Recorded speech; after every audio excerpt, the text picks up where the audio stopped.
Hello, what's up, guys? Welcome back to another episode of FROpinion, the podcast. It's me, El Afro Sonriente, the smiling Afro in Spanish.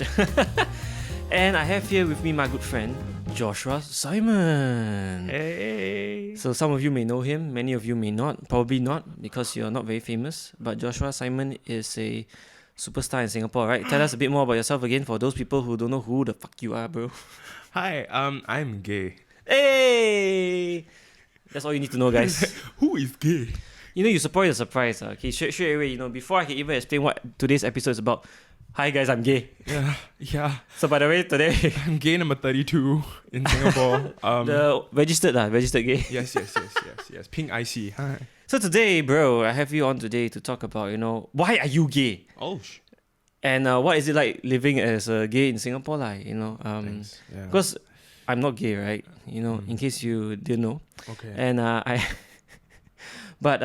always wanted I actually love asking my gay friends, okay, I won't say I love, like, sounds weird, like, but You're obsessed. I like, how do I say it? I love to hear stories, Can't stop thinking about it. I love to hear stories, Okay. right? This is the most interesting grinder date You we've ever can't... been on.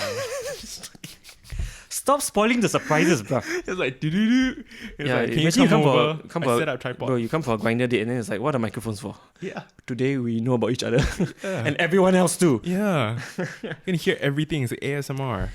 Yeah, so we're going to talk about you being gay, bro. But before that, why don't you tell the audience a bit more about yourself lah. Simple one. Who is Joshua Simon? Okay. I'll do the bio. Okay. I'll do the bio. Can. I'm Joshua Simon. I turned 31 a couple of weeks ago, Congrats. which is strange because it still feels like it was a couple of days ago, but this year has just been... You look like a giant breezing. brown baby, bro.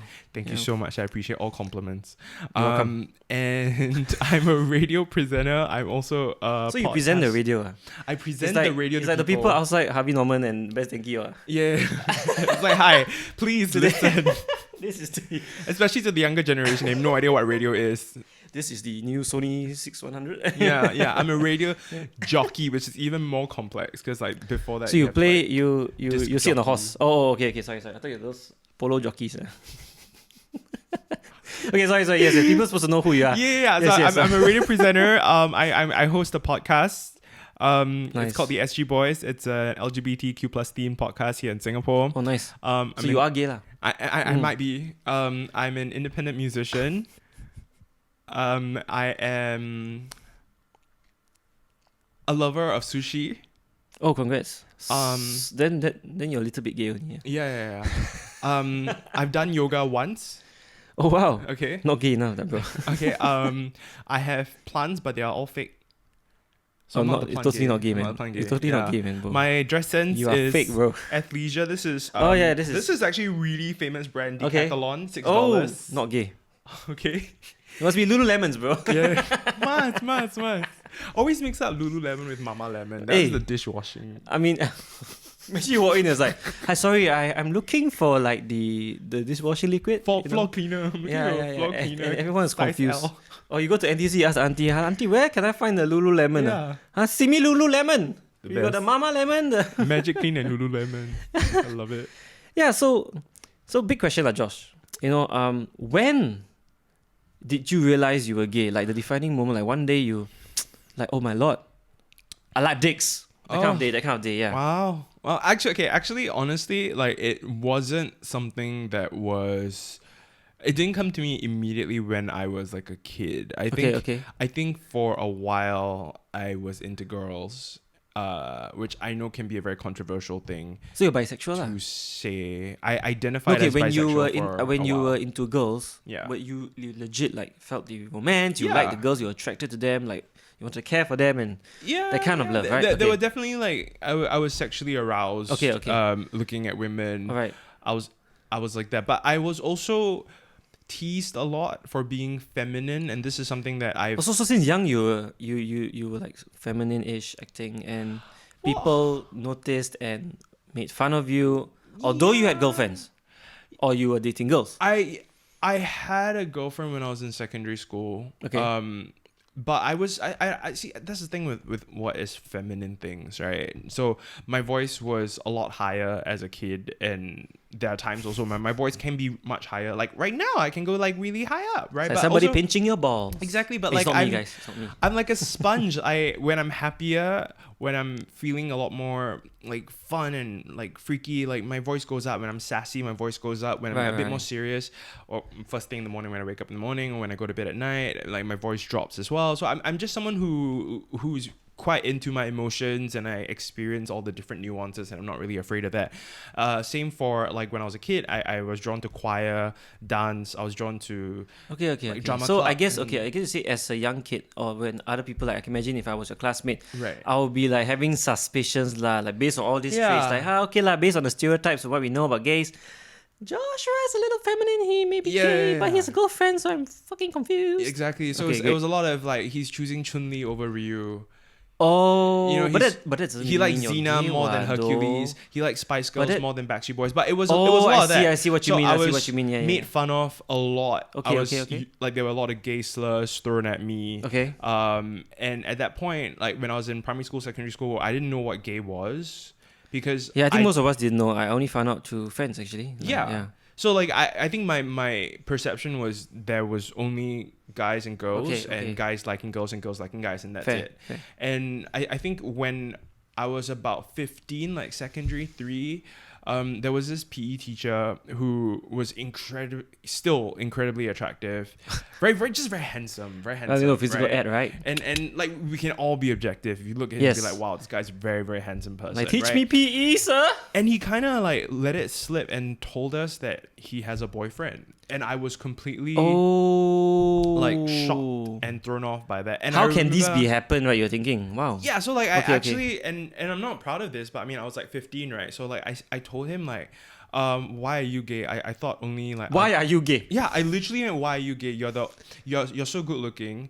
You can get any girl that you want. And any guy apparently. Hey. And I even said to him like, I thought gay guys are just guys who cannot get girls, then they like hook up with their own gender. I literally like that was it was not even a joke. It was like 100%. That's amazing, like, that was though. what I thought. Right. Because like when I was a kid, I didn't have like a lot of like gay representation in the media. I didn't understand what gay was, and I started to realize that also when it comes to liking girls, all the girls that I liked were the most popular girl in class.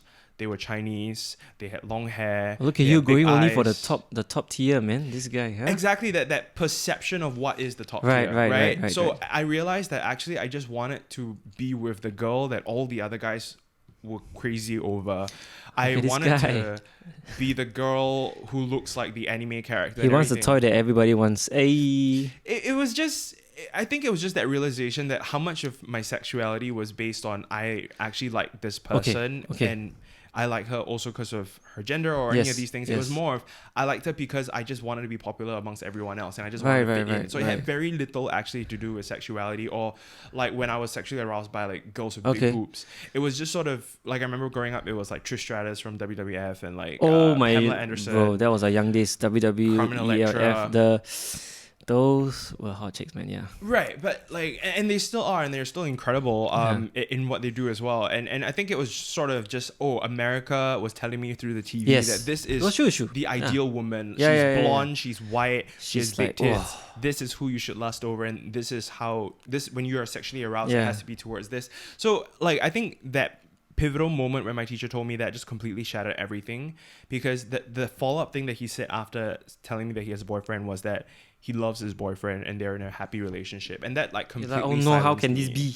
Right? I see. Because all the things that he was telling me about him and his boyfriend, the things that they do, they go on walks, they go for dinners, they watch this movie together, and it's like these are all the things that I want. Female's supposed to do, but like these are all the things that I want in a relationship, right? And it had nothing to do with the sex stuff, and I was just like, this is so interesting, and that completely opened my mind. Yes, and I realized that actually for a long time, I had a crush on my best friend who's a guy and he's straight. But you felt the feelings. Yeah. But you were confused because like, hey, maybe it's just something you just need to brush off, right? Yeah. Right, okay. So you had it. So it's naturally in you. You felt. Yeah, I mean, Right, okay. so that's why, like, I won't knock the whole like born this way concept, because it is true for many people. Yes. For me, it may have been that way. It may have just been repressed feelings as I was growing up. But I think growing up as a kid, I was just very like confused. Like, I didn't understand. know what. So I do believe that you had it in you when you grew up. It's just that you, because of society and the way you brought up, you did not attend to your feelings as much like when you're younger, right? Yeah. But now when you're older, and slowly all the realization, and I think the PE teacher thing meant to happen. I think it's just, you know how I believe in like the universe and destiny. I think it meant to happen for you to awaken a bit. Yeah. I guess. Yeah. So when was that defining moment where you're like, you know what, I like guys. I don't have. Okay, so you don't. I don't have a defining moment, because it was very, very like gradual. It was things like me liking this person liking me back, but this person also has a girlfriend, and it was just like all of us were just. Whoa, it was just a lot of, and that speaks volumes to what happens to queer people when they don't have representation, because they don't have a template to follow. They don't have. They're immediately, the moment you feel these urges or you feel these desires in you, or you crush, which is something that's just a pure feeling, it's immediately met with shame. It's immediately met with you're doing something wrong, and so it was just very, very frustrating. I just remember crushing on someone and then not wanting it to come out on one level, and then not wanting it to come up because it also links to your identity and whether or not you're going to be bullied after this, or whether or not you're going to lose this person. It's not even going to be like, I like you, you don't like me back. That's totally fine and cool. It's like, now you're going to completely look at me very, very differently. And so all of it was just jumbled up together, and it took many years for me to slowly clean all that up, unlearn all these things, also reflect on all the things that I've done and experienced and the conversations that I've had, and be like, that wasn't right. I wish I had done this differently. I wish I had processed this differently. And I think only honestly in the past couple of years, I feel like I've come to my sexuality in the sense where my sexuality isn't just linked to sexual intercourse. It's not linked to, oh, being gay means I want to sleep with just this guy. It means it goes to all parts of me. It goes to how I want to be as a lover, how I want to be as a person, the partner that I want to be with, the traits that are not necessarily linked to sort of physical attributes. And so even like doing this podcast and activism, all that came very naturally, because it was something that I'm not ashamed of who I am anymore. I love who I am, and I'm proud of who I am, and I want to make it easier for other people who are on that journey of self-discovery and finding out who they actually are, and who they end up being comfortable with saying, this is actually 100% me now. Right. So after a long process, I mean, for those of you who don't know Joshua much, you should look him up, right? It's a long journey you had, and up to today, and you, from discovering yourself to becoming, you're proud of who you are, you accept who you are, you want people to accept who you are, and you want to help others accept who they are, right? Yeah. All the way until now, like, even like performing for Pink Dot. Yeah. Even so, look how far you've come as just representing the gay community in Singapore. I think that's beautiful, right? But then, okay, the next question here, the big one, right, is like, bringing it up to your parents. Like, how are you open to sharing that? Like, how was it, for, because I know many people, some of you who may be listening to this, I think telling your parents the truth, whether be it your sexuality or a lot of things in your life, is one of the most nerve-wracking things, right? So, how was it? Yeah. There's this coming out episode that we have on the SG Boys podcast, and I share, all of us, we share our coming out stories, and once we put it out, people start sharing their coming out stories us as well, which is quite incredible. In a nutshell, Samjo, my co-host, said this thing which is really brilliant. He said, before you come out of the closet to other people, you have to come out to yourself. So there were many years. Wow. Up till I was like 25, where I was coming out to myself. Okay. And trying to understand what that meant, right? And then I had to come out to my family. But unfortunately, in my case, in a nutshell, my family, someone outed me to my family, basically. So when I'm sorry, man. Yeah. So this was 3 years ago, and it was, like this really strange day in the universe where, you know how sometimes when things go right, everything just clicks. Yeah, right? yeah. Like the sun is shining, the music's right, everything is perfect, the food tastes wonderful. So my shit day was the complete opposite. Like everything that could go wrong went wrong. It's right? just like, here, let's bang your ass today all the way up to nighttime, man. Normally I'm okay with that. Sorry. Wrong analogy. So what happened was I had I was dating this person that I was madly in love with, like madly in love with, and he lives in Australia. Okay. And I truly believe that he was the love of my life, and I thought it was reciprocated as well, that sentiment. And we broke up on this night, and in the morning my dad was sitting on my bed saying that he needed to talk to me. He wanted to go out for brunch, and my dad never asked me that's out when you for know, brunch. holy shit. Right, yeah. So like, and it was just very strange. And then we went for brunch, and then my dad told me that, because at that point he was gonna be elected to be the head pastor of this church. Like he was like running. Your dad's a pastor. My dad's a pastor, like a Bible Presbyterian, very strict. The story gets juicier, man. Yeah, Old Testament. I grew up in a church. I'm pastor's son, right? Right. The pastor's son. And I did have a little bit of a conversation about my sexuality when I was 21. So like 7 years prior, when I was in the army. Yes.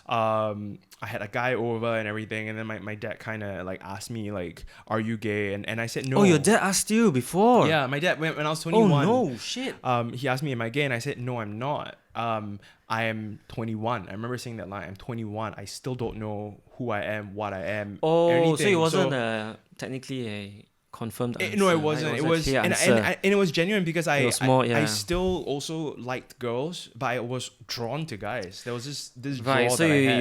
you're like Game of Thrones, like, you know, it's like they're just drawn to everyone. Some of them, yeah. Well, yeah, but like drawn in the sense where like I felt like I realized that I could connect better with a guy on a date. Understand? I felt like I could connect better, and on various so fronts. all guys feel that way, anyways. Connect better. Yeah, with guys. I mean, girl. I mean. Okay. So then I just told him straight out, like, I'm 21. I don't know. I'm figuring things out, and like you don't even ask me how my day has been, and you want to know about my sexuality. I don't think that's fair. So it was a very heated argument that we kind of just like put down. We never talked about it again. But then when I was 28. That day when he asked me out to brunch, he told me that there was someone in the church who wrote a letter to him and all the elders of the church to out me and basically get my dad fired so that he would not run. Well, they went to the council, bro.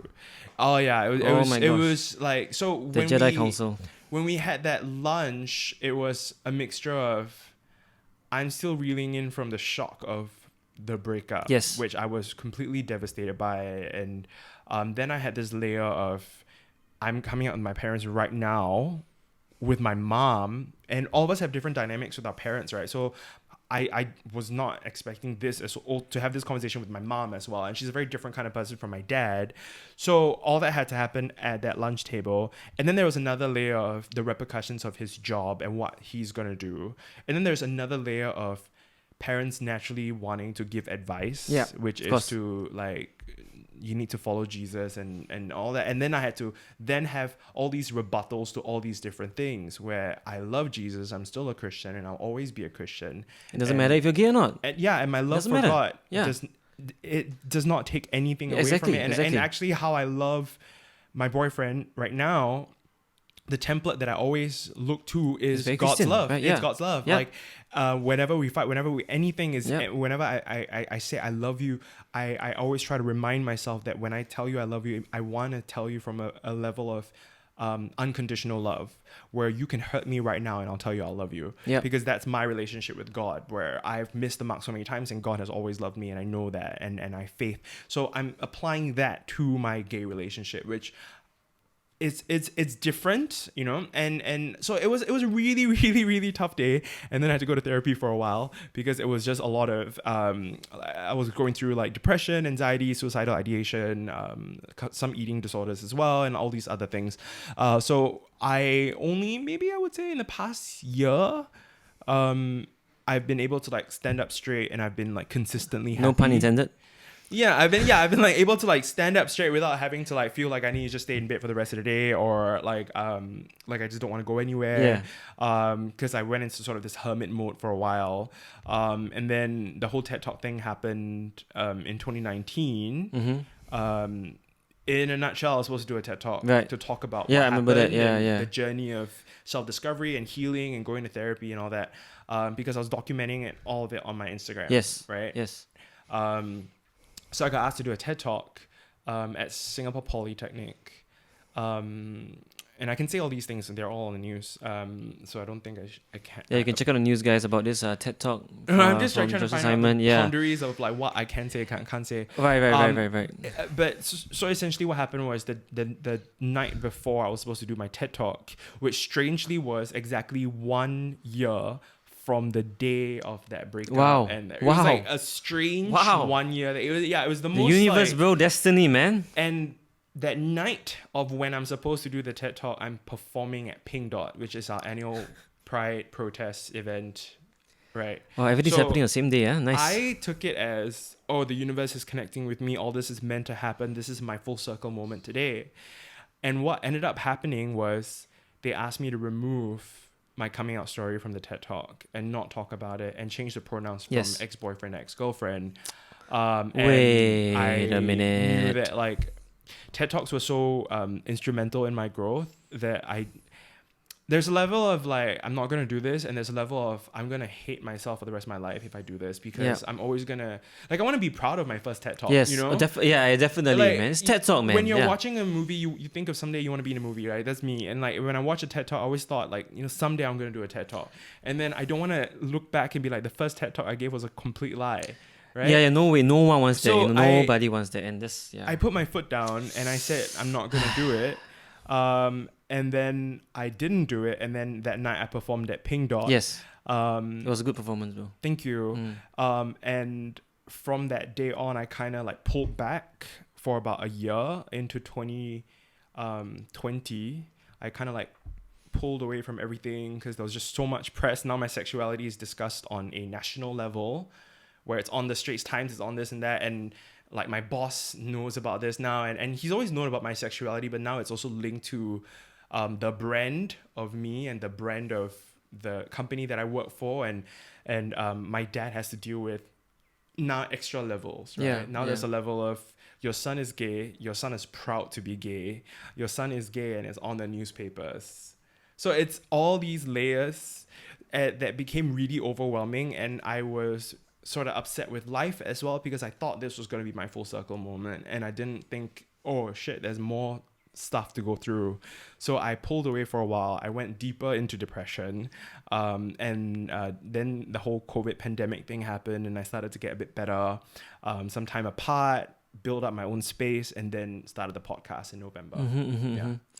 Wow. Yeah. I mean, the nutshell. Yeah. I mean, the irony is that I mean, as your friend, I've known most of this, but hearing a bit more, it's for me, it's always. I mean, I thank you for sharing. Okay. Thank you for sharing with us. And it's. I'm proud to have you as a friend and see how far you've gone, and you're very strong, right? And I mean, for me, I'm very happy and blessed. I would say that I was brought up by in a family who never judged. And honestly, I've always thought to myself sometimes, when I look at the situation, and I'm like, how did I come to this place where I don't hate or whatever about LGBT. To me, I never grew up that way. Right. And I remember that my parents actually always brought me up, say, hey, everyone is different. Okay, don't ever judge. My mom and dad were very simple in that. Even my family members is like, hey, everyone's different. Yeah. Including different races, everything. I just grew up with the mind, everyone is different, and I'm happy about it. Yeah. Besides, of course, religion and everything, church brought, me going to Catholic church and teaching me to love everyone, right? And I appreciate it. And I realized that even my parents will always say, hey, it doesn't matter if you're gay or whatever, we'll still love you. It doesn't matter. The important thing is love, right? Yeah. And so I'm glad that I was brought up this way, that I'm able to relate to you or relate to all my gay friends, LGBT friends, and not see them as something else. Right. And of course, not many people are like me out there, all right? But I think my responsibility is to try to get more and more people to understand and just be accepting, because we're all different anyways. Yeah, and yeah, I mean, like, so I started off by saying sort of like I'm gay, and gay is honestly just like one small tiny part of me, but at the same time, every small tiny part links to something else, and something as simple as a teacher being brave enough to come out to his students and just let them know very casually because he had nothing to hide and he's proud of his relationship, completely changed me, and not in the sense where it influenced me to be gay, because I can understand how that can sound to some people from the other side, like, oh, this person did this, that's why he influenced me. No, these were things that I've always kind of like had been feeling and searching for within myself as well. And I even when I liked girls at that period, when I was really like, oh, I was in love with this girl in class, I realized I didn't even love her because I didn't know her. I had never spoken to her. I just lusted over her because everyone told me to do that, right? And it was just this very gross culture of all these guys, you know, talking about girls a certain way, and then I wanted to fit in and have friends, so I joined in, and that informed my sexuality. And you really think about it, it is super unhealthy. It's super unhealthy for and I mean, I really encourage, like, not just straight people, but like gay people, everyone, to sort of open your mind, and also sort of look at what you understand, like, knowledge, and discover, and try to understand why you like it. It's like liking a piece. It's like liking chicken rice. And then you eat it all the time, so you tell yourself you like chicken rice, but do you really like chicken rice? If you take some of the elements away, are you still able to appreciate it? Do you know what is it you like about it? You know, so it's, I really think it's good to look closer at everything, your sexuality. If you say you like this kind of person, this is your type, ask why is this the type, right? You know, so I did that. I went through a period of really just like looking at everything closer and trying to break everything down to its raw material form and figure out what I'm actually connected to. And there you have it, guys. Great advice from Mr. Joshua Simon there for everybody. But yeah, thanks a lot, bro, for sharing. No, really, I do appreciate it. And like I said, I love hearing stories. And it really inspires me. And it helps me learn and discover. Every single time you may be telling me the same story, but I still learn and discover something, you know. And also, of course, I thank you for being a friend, and I thank you for taking all my gay jokes. You know, it's at least you know who at least you know. I appreciate it, guys. I appreciate it, bro. Completely fine. Check out the SG Boys podcast on Spotify, Apple Podcasts, and Google Podcasts. You can listen to me on radio as well. Unfortunately, I can't say the radio station's name. But anyway, it's there are all these sort of reasons behind that. It's a Singapore radio station. So go check it out. I'm on Instagram at Joshua Simon XL. It's nothing to do with my penis size, although maybe could be. So thank you very much, Joshua Simon. Catch you next time. And thank you very much, friends. This has been the Smiling Afro for Opinion, the podcast. Till next time. Okay, we have to end by doing the tongue pop. It's like a signature from RuPaul's Drag Race. Okay. Smiling Afro